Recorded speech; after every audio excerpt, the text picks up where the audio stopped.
Hello my day buddies, welcome back to சினிட்டு fans. இன்னைக்கு இந்த வீடியோவில் வந்து கிங்டம் அந்த படத்தோட ட்ரைலர் தான் பார்க்க போகிறோம். கிங்டம் நம்ம விஜய் தேவர்கொண்டா அவருடைய படம். பாக்யஸ்ரீ போஸ் அவங்க ஹீரோயினை பண்ணுறாங்க. அனிருத் அவர் தான் மியூசிக் கம்போஸ் பண்ணுறாரு படத்துக்கு. ஸோ கிங்டம் இந்த படத்தோட டீசர் நம்ம சேனல்லே ரியாக்ஷன் பண்ணியிருக்கேன். அந்த வீடியோ டிஸ்கிரிப்ஷனில் லிங்க் கொடுக்குறேன், அதையும் போய் பாருங்கள். இப்போ வாங்க ட்ரைலர் பார்த்துட்டு வந்துடுவோம். ஜூபிட்டர் ஆடு. ஒரு எமர்ஜென்சி ஆபரேஷனுக்காக நீ அண்டர் கவர் ஸ்பையா மாறணும்.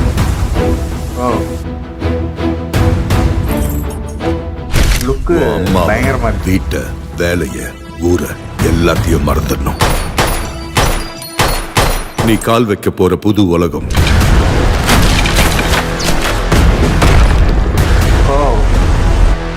நீ மீட் பண்ண போற மனுஷங்க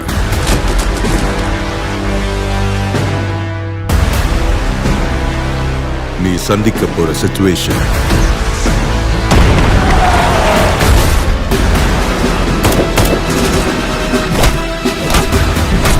ரொம்ப ரிஸ்கி ஆபரேஷன் சூரி.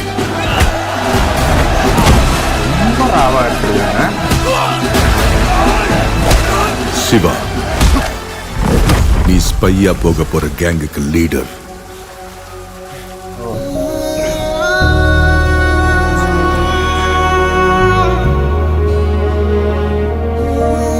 அண்ணா இங்க மோஸ்ட் வாண்டட் கிரிமினல், ஸ்மக்லர். உனக்கு வேணா கடவுளா இருக்கலாம், உண்மையில அவன் ஒரு ராட்சசன். வேணும்னா அவனுக்காக மொத்தத்தையும் கொடுத்துருவேன் சார். நான்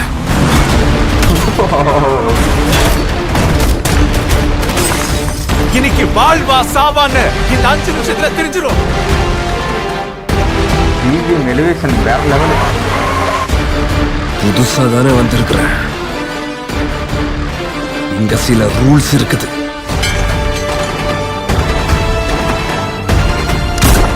யுத்தம் இப்போதான் தொடங்கி இருக்கு.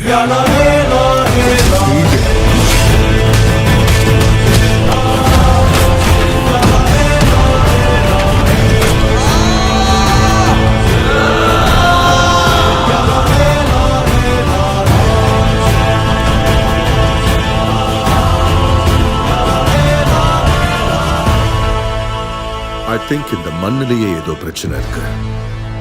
மனுஷங்களை கூட ராட்சசர்களா மாத்திடுது. இப்ப அவ என்னடானா இந்த ராட்சசர்களுக்கெல்லாம் ராஜாவாயிட்டான்.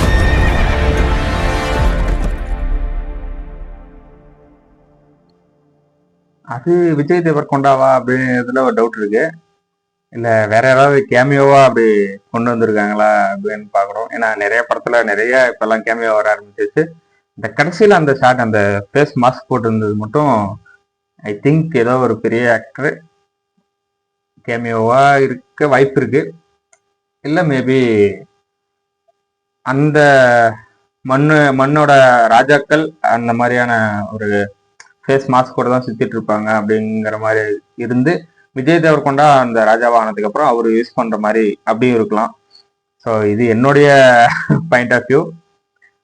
ட்ரைலரா சும்மா வேற லெவல்ல வெறித்தனமா இருக்கு. ரத்தம் தெறிக்க தெறிக்க பயங்கர ராவா ஒரு படம். எனக்கு இப்ப விஜய் தேவர்கொண்டா அந்த மொட்டை அடிச்சு தாடி வச்சு அந்த ரக்கடா அப்படி பார்த்தாலும் கீதா கோவிந்தம்ல எவ்வளோ சாஃப்டான ஒரு கேரக்டர் பண்ணாரு. அப்படியே டிரான்ஸ்ஃபர்மேஷன் கிங்டம். இது இல்ல நான் உள்ள அர்ஜுன் ரெட்டி இந்த மாதிரி இந்த ரகட் கேரக்டர் அவருக்கு செட் ஆகும். இருந்தாலும் இவ்வளோ இந்த பவர் பேக்ட் ஆக்ஷன் அப்படி ஒரு பார்க்கும்போது வந்து அந்த 2 வேரியண்ட்டும் அவரால் கண்டிப்பா அடிக்க முடியும் அப்படிங்கிறது ப்ரூவ் ஆகுது. ஸோ வேற லெவல். இது பார்க்கும்போது வந்து ஒரு பக்கம் சலார் ஞாபகம் வருது, இன்னொரு பக்கம் கேஜிஎஃப் ஞாபகம் வருது. ஸோ இந்த மாதிரி வந்தாலும் அந்த அண்ணா கேரக்டர் ஒன்று ஸ்பெஷலாக ஒன்று பண்ணியிருக்காங்க. அங்கே தான் வந்து சலார் ஞாபகம் வருது. அங்கே ஃப்ரெண்டு, சலாரில் ஃப்ரெண்டு, இதில் அண்ணா அப்படிங்கிற மாதிரி பண்ணாங்கன்னா என்ன அப்படி தோணுது. என்னோட அசம்ஷன் என்னன்னா அந்த கேரக்டர் பாதியிலே இறந்துடும். பாதியிலே இறந்ததுக்கப்புறம் இவரு அந்த இடத்த அவரு என்ன பண்ணிட்டு இருந்தாரு, அந்த மக்களுக்காக என்ன பண்ணிட்டு இருந்தாரு அதெல்லாம் தெரிஞ்சுக்கிட்டு இவரு பேக் டு அண்ணா பொசிஷன்ல இவரு போய் நின்று அந்த மக்களுக்காக போராடுவாரு அப்படிங்கிற மாதிரி இருக்கு. ஆக்சுவலா இவரே வந்து ஒரு ஸ்பையா தான் அந்த கேங்குள்ள அனுப்புறாங்க. அந்த கேங் வந்து முடிக்கிறதுக்காக அங்க பார்த்தா அவருடைய அண்ணா இருக்காரு. அங்க என்ன நடக்குது, அந்த மக்களுக்கு என்ன பிரச்சனை அதெல்லாம் தெரிஞ்சுன்னு இவரு வந்து அந்த மக்களுக்கு கூட நின்று அந்த மக்களுக்காக சப்போர்ட் பண்றாரு அப்படிங்கிற மாதிரியான ட்ரெய்லர் வந்துச்சு. எல்லாத்தையும் மீறி ஸ்கிரீன் பிளேவா, ஏன்னா நீ நம்ம எப்படி யோசிச்சு பார்த்தாலும் ஏதோ ஒரு படத்தோட கதைகள் வந்து நம்ம அப்படி திங்க் பண்ணோம்னா அந்த மாதிரி வந்துட்டே இருக்கும். நம்ம எப்படி பார்க்கணும்னா இந்த படம் இந்த கதைக்களத்துல எப்படி என்ன சொல்றாங்க அப்படின்னு பண்ணி தான் பார்க்கணுமே தவிர இது அந்த படத்துல இருந்து கதையை சுட்டுட்டாங்க அப்படி எல்லாம் பார்க்கக்கூடாது. இது இந்த ஸ்கிரீன் பிளேக்கு எப்படி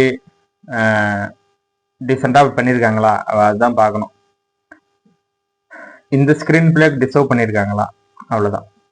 ஓகே, கதை வந்து நம்ம யோசிச்சு பார்த்தோம்னா எல்லா படமும் அதுக்கு முன்னாடி வந்த படங்களுடைய சாயல் இருக்கதான் போகுது.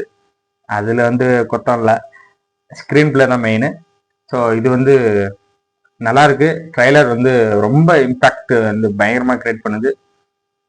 ஸோ ஜூலை 31 படம் ரிலீஸ் ஆகுது. எனக்கு தெரிஞ்சு சோலோ ரிலீஸ் அப்படின்னு தான் நான் நினைக்கிறேன். ஏன்னா ஜூலை 31 எதுவும் பெரிய படங்கள் வர மாதிரி எனக்கு தெரியல. அதனால சோலோ ரிலீஸு வேற லெவலில் இருக்கும். ஓகே கேஸ், வெயிட் பண்ணி பார்ப்போம். இந்த வீடியோ அவ்வளோதான். இந்த வீடியோ உங்களுக்கு பிடிச்சதை லைக் பண்ணுங்க, கமெண்ட் பண்ணுங்க, ஷேர் பண்ணுங்க, சப்ஸ்கிரைப் பண்ணுங்க, பெல் ஐக்கன் ஆல் வச்சுக்கோங்க. பாய்.